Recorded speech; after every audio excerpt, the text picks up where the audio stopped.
Good evening, everyone, and welcome. My name is Rudy Page, and I'm really pleased that we've got a great dialogue coming up. We're celebrating the London Joburg initiative, the 20th anniversary, and our usual partner, Fresh FM Radio London, will be rebroadcasting this show. So we've got some great speakers from around the African, Caribbean, and USA diaspora. So what I'm going to quickly do, I'm just going to let you know who's going to be speaking, and I shall call out their names as I see them. So we've got Prince Kamari, we've got Beverly Bogle, we've got Tandy, we've got Betel, we've got Dean, and we've got Prince Michael. So you will be hearing much more from them in a few moments, but where I'm starting with Shepo from Soweto. Shepo, how are you? I'm good, thanks, Rudy, and how are you? Excellent, excellent. What I'd like to do is just to let everybody now know how we all first met. So originally, the London Joburg initiative was a trade mission with a good friend and co-founder of that, Patrick Berry. And he, at the time, was the managing director of Choice FM. And Choice FM was a very big station 20 years ago in our Caribbean community in the UK. And we decided that we wanted to do a trade mission to South Africa. I was working with Business Link and UK Trade and Investment. In fact, Patrick was also working with Business Link on the international side as well. And our other co-founder of this was Peter Hurst. And interestingly enough, Peter Hurst is currently working in Nigeria, and he's been responsible for putting together the Sheer Nigeria national brand, which was recently launched, and again will be making its debut in the UK at the UK Africa Trade Expo at the Institute of Directors this Friday, which has been founded by Prince Kamari, and he will be filling us in a bit more about that. So Shepo, if you want to take us back to Ballet School, where we met, the floor is yours for the next few minutes. All right. Thank you so much, Rudy. It's such a great feeling that we are celebrating and also acknowledging, where we come from, which is 20 years ago.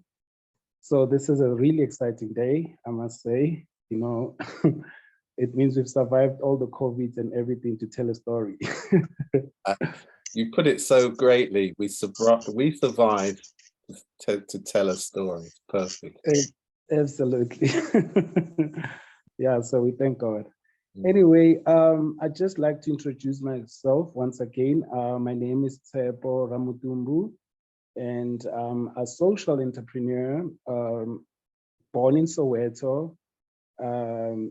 All my life lived in Soweto, and the founder of Umbuyisa School of Arts and Culture, which is a community-based project initiated by myself.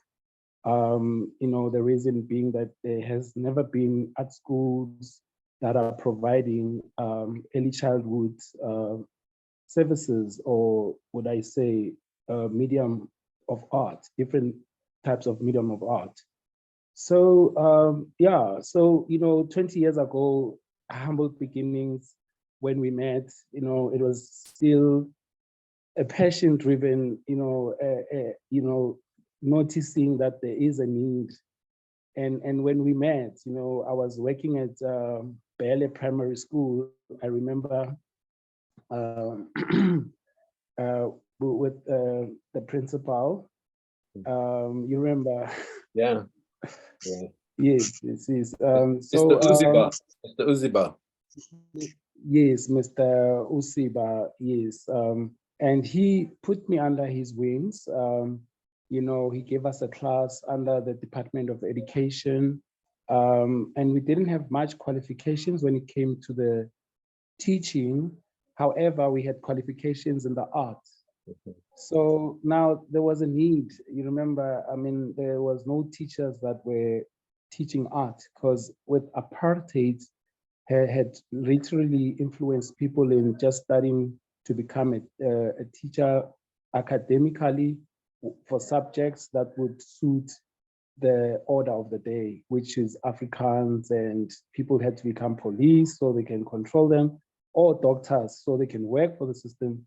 So anything else, creative, designing, people were not allowed to express themselves, including their culture.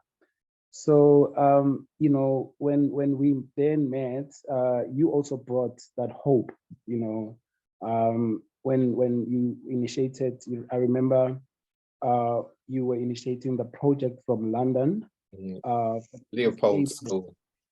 Is for Nkanyezi, and it took us actually a year or two when you were campaigning and raising, because you came and then you said, I believe in this dream and I will make a change in this society. And, we meet a lot of people and not everyone can literally mean what they say or do, even though they wish. Sometimes it becomes beyond their capacity. But with you, I mean, when we met and you planned that you were going to come again, and we kept on communicating. And I remember there was no computer, no laptop in that disabled school. There was nothing. I had to go to, I remember I had to go to an internet cafe, and used to send me funds to say, okay, helping me out to make sure that I communicate with you from the internet cafe. And then we made it possible after a year. The children, both from the school, the primary school, Mbuisa Primary School, and both with the children from Nkanyezi, benefited so much from that project. One thing that touched my heart was that most people usually focus on like normal kids, and what you did was that you asked me, like, Tsepo, please, we need to find a disabled school. Yes, I know you're an artist. We are working with the children, normal kids, but also most people forget about disabled kids. So that's what touched my heart. And then you made it happen. And then when you came back, those kids were provided with a fully functioning um, um, you know, facility with the right kind of resources. I mean, you would need to understand that some of these kids need like your physio type of playing ground where they can be able to loosen up their muscles, and they never had those resources because even those resources are very expensive. And that relationship was amazing when I saw us launching, and when we literally provided all the computers. They never had a computer. For the first time, they had a laptops. I remember you brought like 8 or 12 laptops. Yeah. I'm not accurate, Yeah, but yeah. it was a school. So we twinned them with a school from Birmingham called Mayfield School. So under that, they called it the Birmingham Education Initiative. So it's Mayfield School. So we brought teachers and supporters as well. But getting back to the scholarships, because we do have a limited time. Yes. Beverly Bogle is important, is because her role in the Kiwanis. So when I first took the idea of some scholarship support for Soweto, it was Beverly who took the lead in that area to provide support. So Beverly, is there anything? And then you remember Beverly, Jean, Yes. Jean, yeah. So Jean from the same club, visited you down in Soweto. So Yes, that's where yes, there's a link with Beverly there. yes. There's so Jean, much. yes. Excuse me, Beverly, is she around? Yeah, so yeah, Beverly's on. In Oh, the, Yes. in the nice. blue. How Yes. are you? How are you? That's Beverly. I am fantastic, and it's so nice. Finally, I know who I can put a face to the name. It is wonderful. After all these years, thank you, Rudy, very much. Yes, Thank you so I'm much. Jean Baville. Yes, she Thank you came so much. down, and it was a wonderful experience she had, and she did the video, you know, but what she did, she lost the video that she did. Yeah. So, but never mind. Verbally, she reported to us, and it was a great achievement Oh, for great. us guys to be able to make such a vast difference to the school and the children. And I suppose they're all Absolutely. in their 20s now, those Yeah. children. It must be Yeah, my 20 years God. after. Yes, it's so And- wonderful. And oh, it's a thank you project so that much. we had hoped to continue, but then management changed, and Rudy got busy, was going, he's such a busy man. It's really hard to pin him down on an individual task and on an individual project. I don't know how he juggles it, but he does. And he has made such a vast difference for not only the children there in Soweto, Africa, he's made it literally, I can say maybe internationally, because Absolutely. he's touched the hearts of many in the West Indies. And Yeah. he doesn't care who you are or where you are. If No. he's going to get you, he's going to get you. Yeah. And he involves himself in he's done a great job with the Windrush. And Oh, the yeah. he's all over the place. I'm telling you, I can't keep up with him. Okay, okay, let's He's yeah, supposed to be the branding and marketing person yeah. for the Kiwani, and I can't get hold of him. Right. So So we go on to the next person now. thank you so much, you. Rudy, for this opportunity to be Thank able you. to meet Yeah. my hero. Yeah. Thank you. Thank you so I'm much. glad that God Thank you bless so much. you. Yeah, I'm glad that you've met. Thank you so much. And one last quick thing, Shepo, because I'm going to go to Tandy to say a few words because we've got to go around. Is Jean, who visited from the club, when she came back to London, having visited you all down there, she said when the young people sang for her, it brought tears to her eyes. So Wow. she came back and reported on that. Oh, that's wonderful. It's good to know. Thank you so much. Great, great. So we will come back to you. It's just going to spin around now. Tandy, as you're in the locality, I know you're in KZN. Just like to come on and say a few words about what you're doing. Then we'll go to Prince Tamari. So if you'd like to unmute. Thank you, Rudy. Good evening, everyone. Good evening. I am in KwaZulu-Natal, in the northern KwaZulu-Natal. I will tell you how I met Rudy. Sometime last year, our tourism authority, Tourism KwaZulu-Natal, had featured me as one of the women in tourism. And then Rudy was kind enough to then give us a slot for me to talk about our offering from the organization that I work for, which is Isimangaliso Wetland Park, which is a natural World Heritage Site in the northern coastline of KwaZulu-Natal. Well, we have since then been communicating with Rudy on various projects, including on Africa Day, when we were able to bring together youth from the area around the park, Isimangaliso, that performed their art and showed us their talents on various forms of art. And Rudy gave us that platform to showcase the kids from the area here. But today I'm actually now here as a member and a founder of an organization called Inkani Creations. Inkani, it's a Zulu name which means resilience. It happens to be my late father's nickname. It's a proper name for an organization that seeks to develop people in the area. When we say Inkani, it's a resilience, because the area where we are, it's an area where you would say we have poverty amidst plenty, because the area is so naturally rich and diverse, yet people don't have what they need to sustain themselves.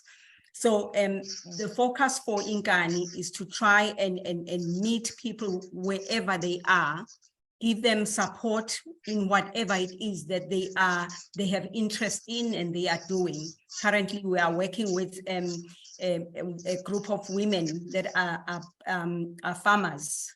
They are raising crops, various crops, from sugarcane to various herbs and mainly banana. Our area is very rich, it's tropically rich. It's a wetland area mainly, so we have a very high water table. It does very well in agriculture. So our aim is to meet people in whatever they are doing and link them to people that can support and give us skills so we can pass them on to the groups on the ground. So through Rudy's engagements last year, Inkani has been able to collaborate with an organization called Campaign Africa Consortium.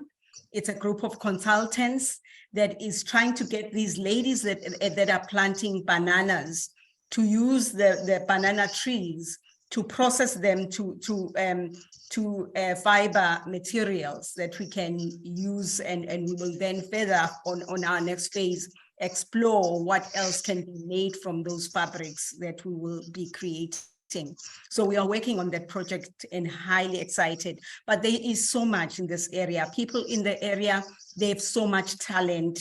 There is so much that people are doing. They just need a hand to be held and directed to where they can be supported. So that's where we are with Inkani. Inkani is a fairly new young baby born this year in March. Okay. But the focus is to try and just identify people that we've seen already, the skills that we've seen. We have young ladies here that are in fashion designing.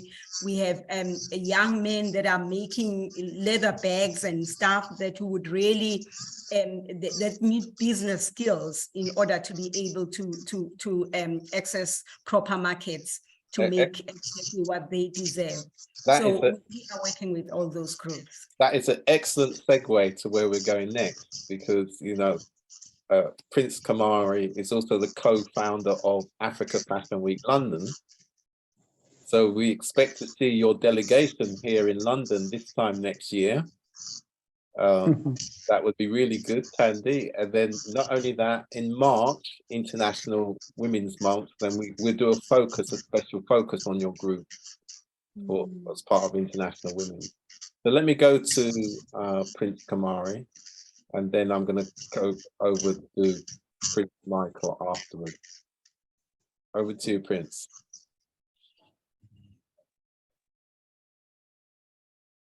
To unmute.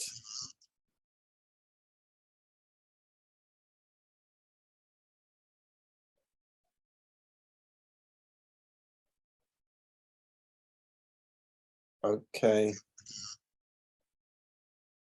Right, so we will get back to Prince Kamari.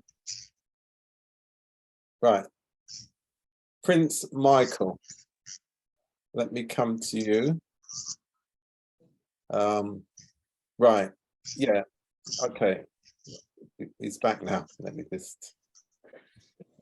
He's back? Yeah. Hello, I'm yes, terribly sorry about that. Yes, sorry. No problem. No problem. I'm in this massive building called the IOD, and for some reason I don't know whether I was sitting in a blind spot where the network was not too good. But anyway, I'm back now, and that's what counts. So first and foremost, I'd like to say I'm humbled to be in the midst of such great people like yourself, from Shepo to Tadney and to everyone that's on this show here, because you're doing such great things, but in your own domains. And it's so inspiring to be able to be, to witness this and to hear your stories. I think one of the things I would like to ask Shepo is that, I know you were saying you went 20 years back with Rudy. Did you guys have a chopper? Remember the chopper bikes?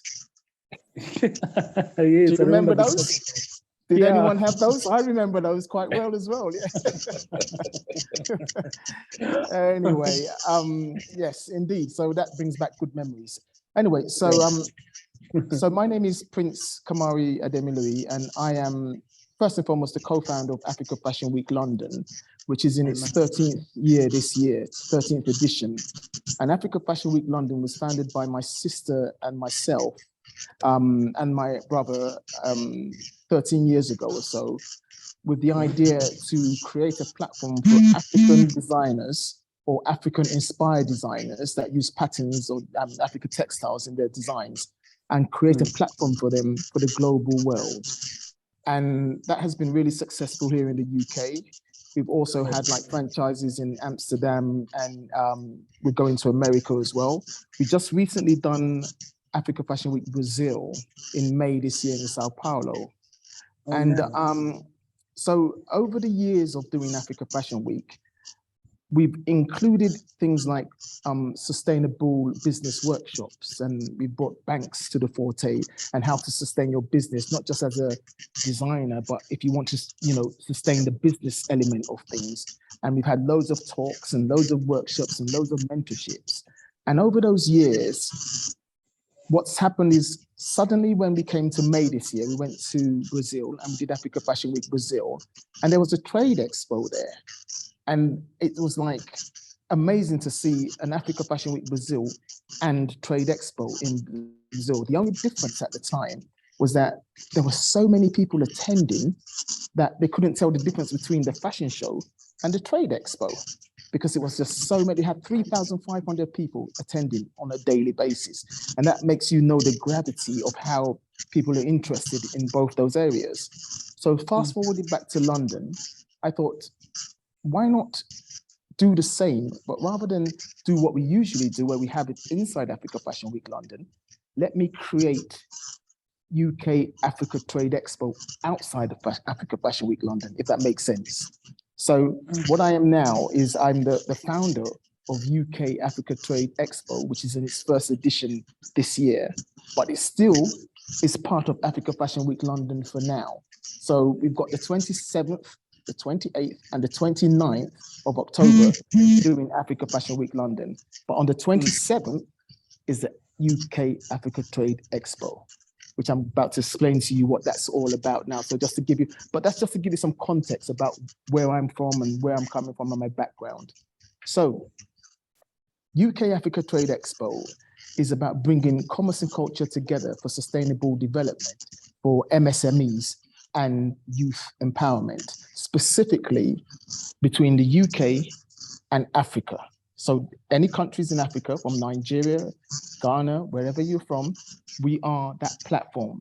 We create a platform that gives opportunities for MSMEs and their youth to come forward and to gain knowledge from the influential speakers, from the powerful entrepreneurs, from businesses, from schools, from universities, from banks, to be able to understand what sustainable development is all about. Now, UK was primarily built on 6 pillars, and these 6 pillars, I'll just briefly go through them with you. So the first is connectivity and innovation. Connectivity is what we're doing here. We're connecting. This is part of connectivity, what we're exploring here. Innovation, we have a man who's coming from South Africa, who's bringing things like, it's like a bag that you put a pot in and it cooks food. So you seal the bag up, it's built with hemp, and it cooks food after you leave it for 30 minutes. So that's innovation. So that's one of our pillars. The second pillar we have is data and market information. As you all know about data, I don't have to tell you all of that stuff, but that's fine. The third pillar we're looking at is supply chain collaboration. So with that, this is part of what we're doing as well. Supply chain collaboration, we're here. Rudy has brought his immense amount of experience to the table when it comes to supply chain collaboration. I don't even need to explain more on that to you. The fourth pillar we have is cluster and sector development. Going back again to what you were talking earlier on about building communities, building neighborhoods, that connectivity between communities and neighborhoods, starting from the scratch, starting from the bottom, starting from the man in the farm, the lady in the market, supply chain collaboration. After that, we have the fifth is business education and knowledge transfer. At UCAT, we have Henley School of Business coming to give their knowledge transfer to the MSMEs. We have King's College coming to give their knowledge transfer to the MSMEs. King's College actually have done a number of projects in Africa that actually are working in Nigeria and in Ghana, and they're going to give that knowledge transfer over to the MSMEs that attend the event. And the sixth and the final one we have is infrastructure investment and joint ventures working together. So those are the 6 pillars. I'm not going to go too deep into them, but that just gives you an idea of what UK Africa Trade Expo is about. And more importantly, one last thing, we also have one of the great speakers speaking. He's actually on this show here today as well. Prince Michael will be speaking at UK on Friday. So thank you. Thank you very much for that, Prince Kamari. And I'd just like to add, the other important aspect to it is that in those 6 pillars, we have a program called Education Business Partnerships. And what we've done now is integrate those education business partnerships into the pillars. And that program is known as Youth Economic Skills Empowerment, because that's really important. So what that means then, that this initiative ensures that young people have access to opportunity, regardless of their background, culture, or status. And that's built on the 3 pillars, which is established in Jamaica with Dean Roden, where we say young people need somewhere to go, young people need something to do, young people need someone to show them how. So what we've done, which is unique with this now, we've integrated it into the 6 pillars. It's an integral part of the 6 pillars. And that, of course, contributes to the sustainability, because long term, that's important. Getting the pipeline of young people, that young talent, and especially when it comes to connectivity and innovation, young people know about, technology, all this social media in a way that, adults, we're a million miles behind. But anyway, I'd now like to come to Prince Michael, and then we'll come to Dean Roden, then Bettel, then we'll come back to you, Shepherd. Thank you. Hello, good evening. Can you hear me? Yeah, loud and clear. Fantastic. Well, first of all, I'm humbled and honored to be invited onto this platform and to hear the wonderful work that you all are doing in developing, working with young people and culture and these great things. I am, as Prince Kamari said, I'm also honored speaker at the UK 8, which takes place this Friday, speaking on the impact that music, entertainment, culture, and tourism have for MSMEs across Africa. My background is, of course, music and entertainment.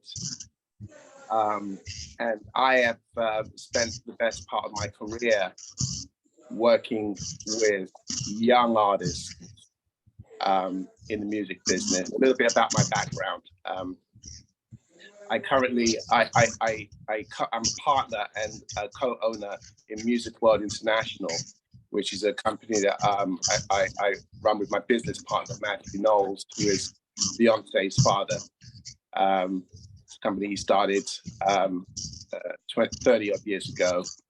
And we're partners that venture. Obviously, it introduced to the world Beyonce, Destiny's Child, and all of the members of that group, as well as working with other luminaries in the industry, from Kool and the Gang to Shaka Khan, Bill Withers. We own those catalogs.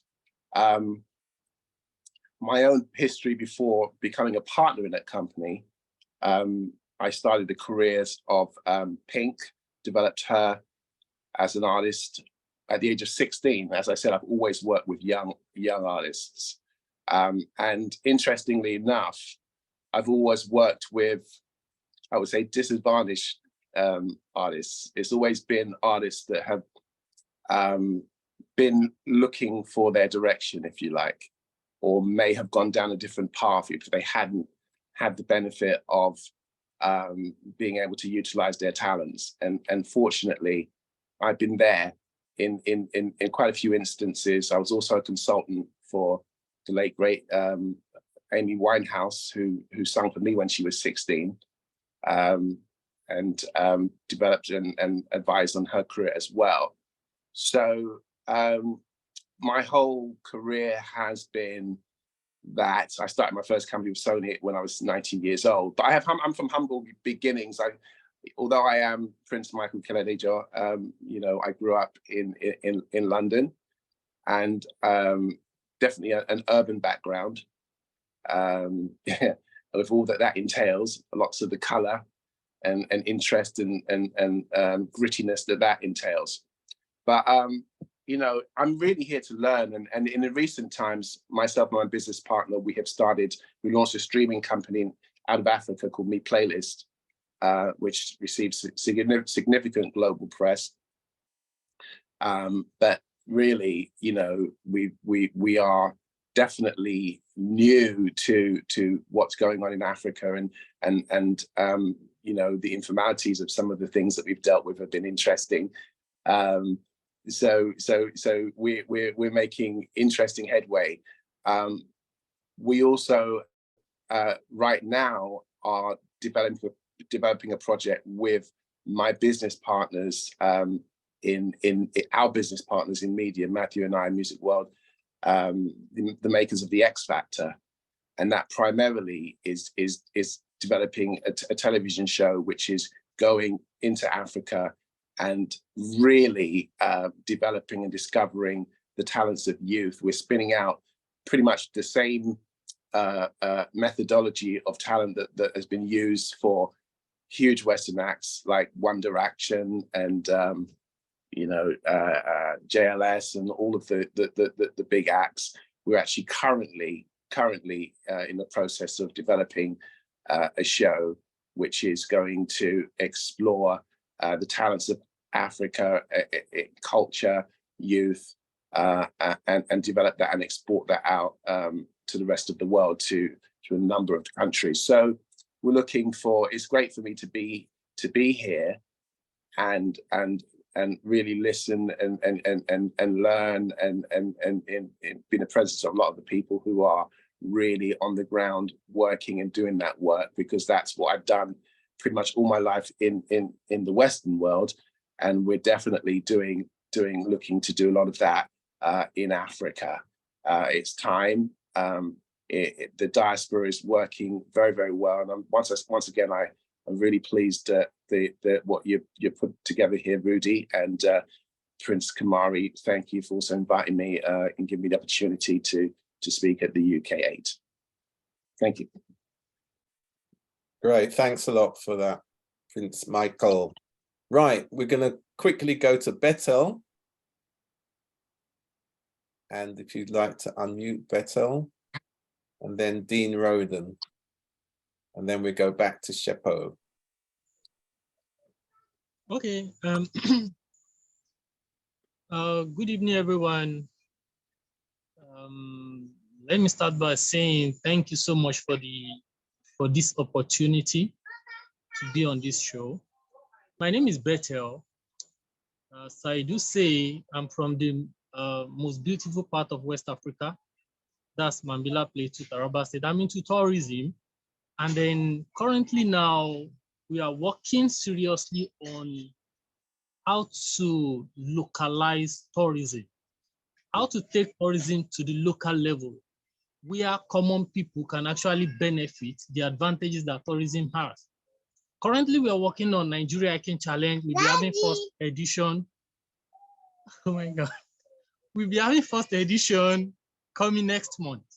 The essence of Nigeria Hiking Challenge is to go to the local area, the rural area, to organize this event.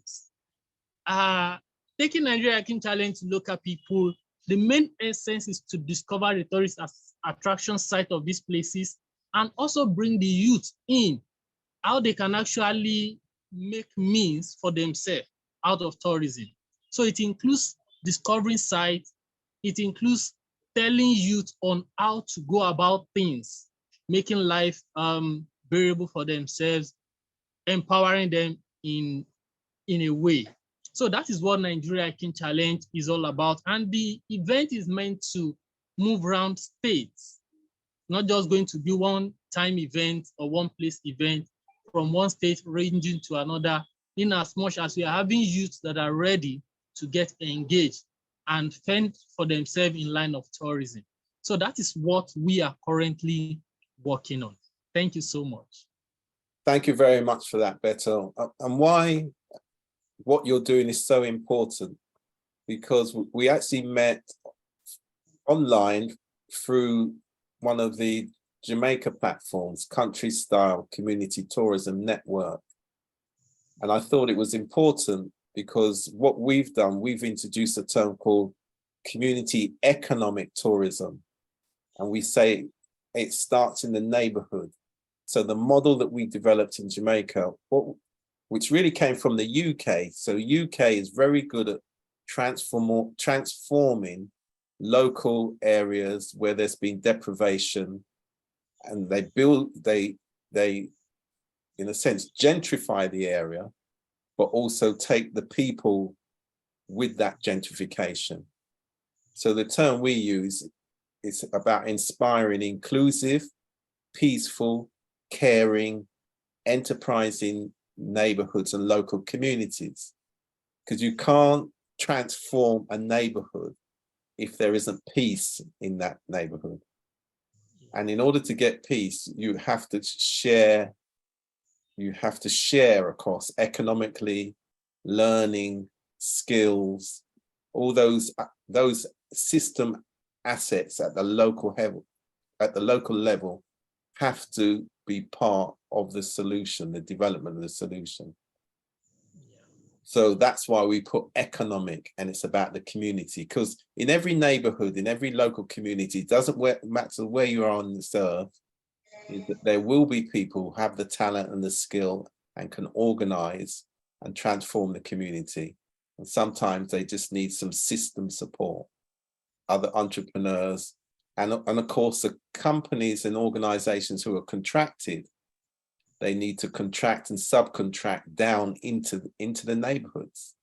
So that's the thinking, as Beto said. Now, community tourism is a great, lot of revenue comes into society through tourism, but somehow the community has to be part of that. So that's where we get the community economic tourism from. So Dean Roden, are you there?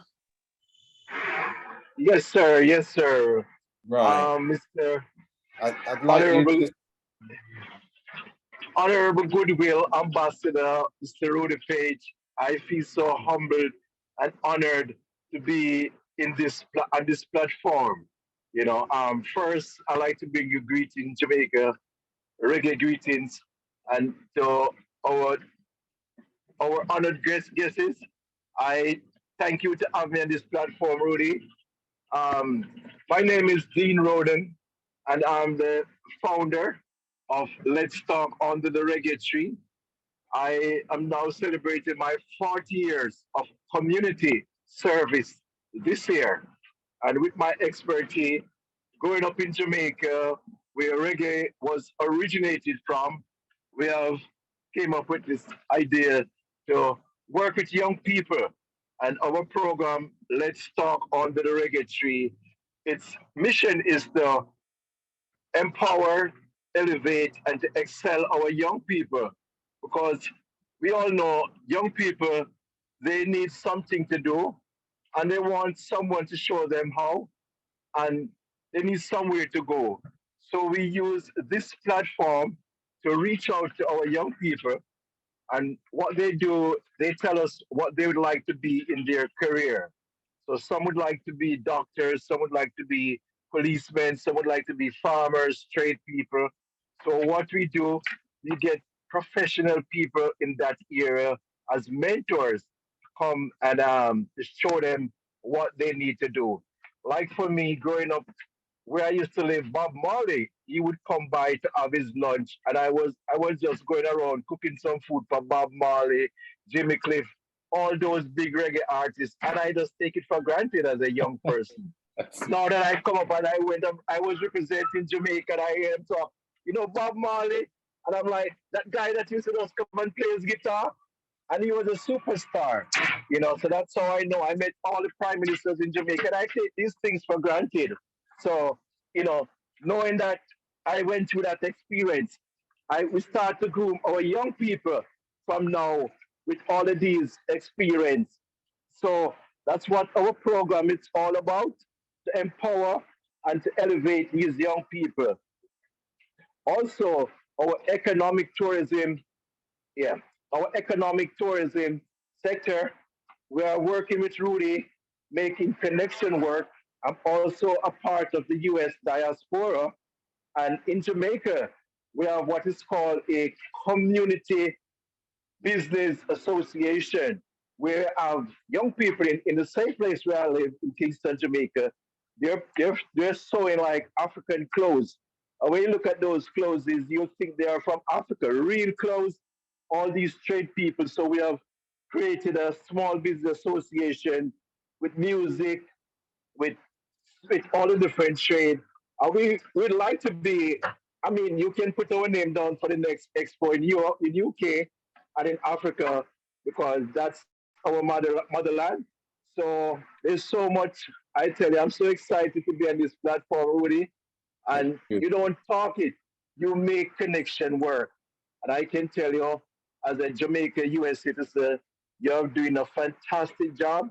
And I must commend you, and I want to thank the UK representative for reaching out to me to recognize me. I was just recognized for the Global Award as a community outreach person. And it was an honor for me to do that. After being working for over 40 years and you've been recognized in, both motherland, I tell you, it was an honor, and I thank you all. Excellent. Thank you, Dean. And yes, you will be going to Nigeria next year as part of the Welcome Home initiative. And the King put it great the other day when he said about the common heritage between Jamaica and Nigeria. And in fact, that common heritage between Africa and the whole of the Caribbean is really important. So the theme "Welcome Home" is a great starter for next year. And of course, we know there are these direct flights between Nigeria and Jamaica. All that's building up. Right, we are going to have Daddy Jose from VMC Radio, who's about to come on. But Shepo, we're going to come back to you, having heard all these diverse talent and activities that are going on, and everybody, and the knowledge that we're sharing, as you can see, is open to everyone, regardless of where they are on the continent. So if you'd like to say a few words before we get to Daddy Jose. You're gonna have to unmute.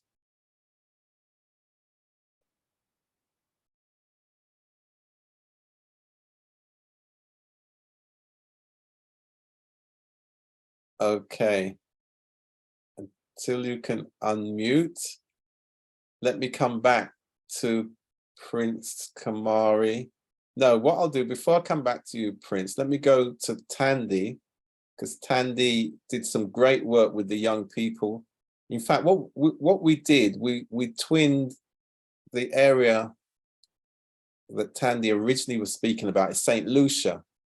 So we actually connected with some colleagues in St. Lucia. So at St. Lucia, South Africa, and St. Lucia from the Caribbean, and that was part of the connection. So Tandy, just give us your perspective on what both Prince Kamari and Prince Michael have said and what you've heard around this whole development of young people, the processes that's going on in these different areas. Thank you. Thank you, Rudy. I'm excited, really. I'm excited for a number of communities that will benefit from these programs.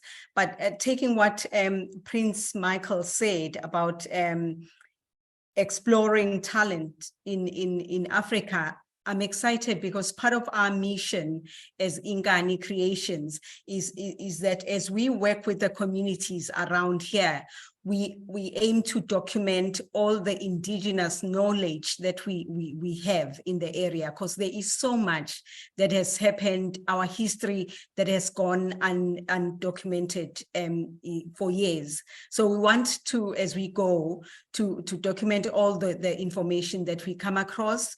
We know that some filmmakers, we even have young filmmakers. One of the guys that we worked with last year when we were celebrating Africa Day is a filmmaker from the same area, Kula Village, which is just outside St. Lucia town. So we want guys like that to come and help us work with these communities and document everything that's here, all the knowledge that needs to be passed down to generations to come. So I'm excited about all the possibilities that have been presented here. I'm excited for Ingani. I can see that there are people that are out there just looking out to actually support people that are working to develop and support the communities.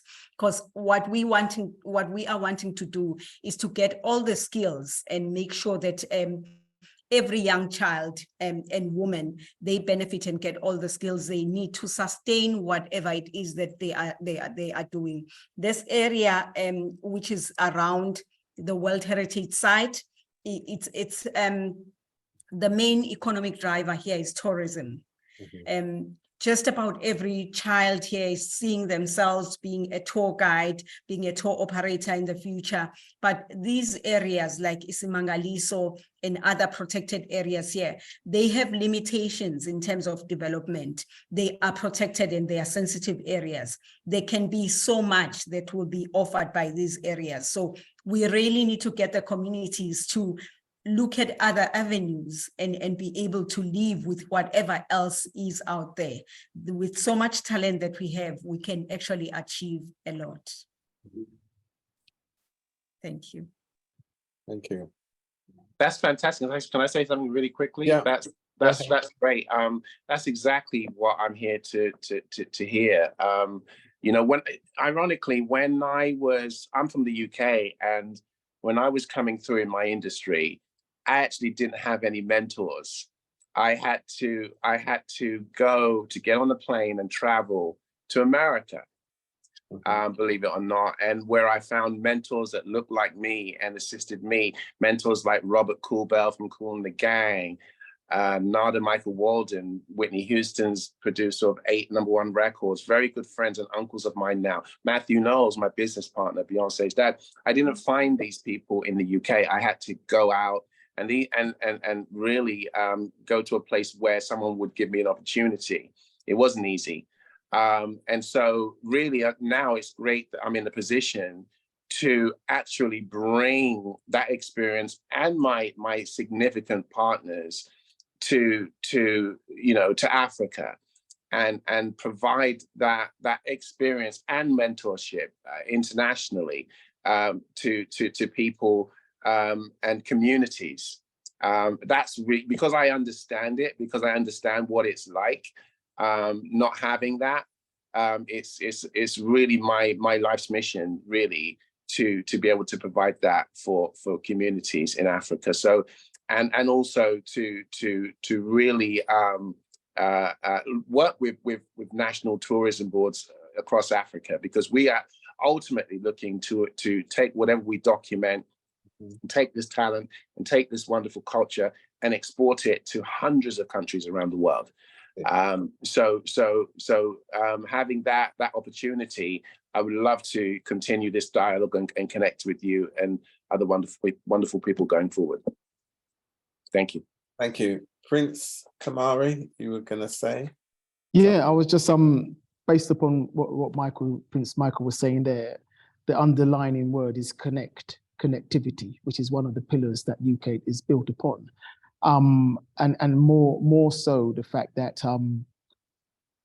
the chairman, the executive chairman of UK is His Imperial Majesty Oni of Ife Kabiyesi Ogunwusi, and his vision has always been about youth empowerment and their skill set. And also, as you know, he's a powerful driver, pusher for innovation and technology in Nigeria. He's just built a university, a technology and innovative university in Nigeria.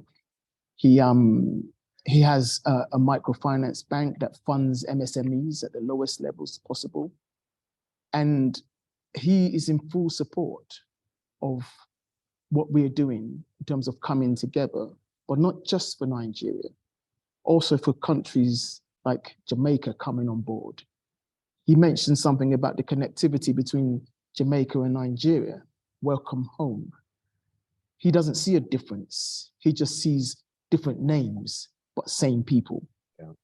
So with him and his vision, and with you, Kate, and with Prince Michael, and with Rudy, and with everyone on this call, we are a formidable force. And I think it was Prince Michael that mentioned it earlier on that, this is our time. This is the time for us to make that, our impact upon Africa and upon the world in general. And the same thing which everyone has been saying on this call as well is that now is our time. And it's almost like we're welcoming ourselves home, but from a stronger and more powerful perspective and point of view. Thank you. Thank you for that. And that's an interesting way to put it. We are welcoming ourselves home. It's been a long journey, so Shepo, last words with you. If you unmute. It's a shame that. Yeah. Okay. Sorry. Go ahead. All right. I'd just like to say thank you so much for being a part of such a great talk with such amazing, powerful people, leaders. It is such a great feeling at the same time to know that connectivity, it's out there and we are now starting to recognize each other. It's amazing. I mean, crossing borders and be able to connect. And I'm so excited because we are also hosting a fashion show on the 29th, Mzansi Fashion Week, which will also be a national project. I'm currently working with Miss Universe Africa. I forgot to mention that. She's my business partner. And I'm going to tell her about these exciting news. And I'm looking forward to connecting with each and every one of you going forward. Thank you so much. Yeah, thank you for that. And just to add to that, it's a shame that VMC, Daddy Oze is not on, because VMC Radio is partnering with Fresh FM Radio London, and we have rebroadcast a number of their events this year. What's great about them as well, as a digital station, high quality, one of that, they train young people and they're doing the recordings of activities around Joburg. And we're rebroadcasting those. They're now starting to bring forward music from young and up and coming artists. They've actually turned that into 1 hour shows as well now, which is excellent. We broadcast those on Fridays and Saturdays. So Fresh FM is playing its part in terms of connectivity and an innovative approach. So we have programs from the USA diaspora and also Canadian diaspora, and we rebroadcast those programs on Fresh. And we also put content into those programs as well. So we're working on this connectivity and breaking down all borders. And I'm pleased that this particular knowledge sharing event will be the first of many. So having said all that, Shepo, well done. And we'll be, as you know, rebroadcasting your fashion show next week, over the next couple of weeks, Fridays and Saturdays. And thank you very much, Tandy. And look forward to more of what you're doing there with that new project, definitely. As mentioned, we expect to see you and your team in London this time next year, UK. Not just the fashion, but also for the trade, explaining what you're doing in terms of community development. Absolutely, we'll do that focus with you in March under International Women's Month, because our same theme will carry through for the whole of next year, bringing culture and commerce together for sustainable development. And one thing that is a fact is that culture is the unseen strand that binds people together. And commerce, in a competitive market, commerce always follows culture. And that's why it's important that we must bring culture to the forefront. Commerce always follows culture. And Dean Roden, thank you. Nice to see you. And good night, everybody, and take very care. Thank you, everyone. Everyone. Thank you, my family. Thank you. Family is the word. Thank We're you. all family now. Good, bless you. Welcome Honor. home. God bless.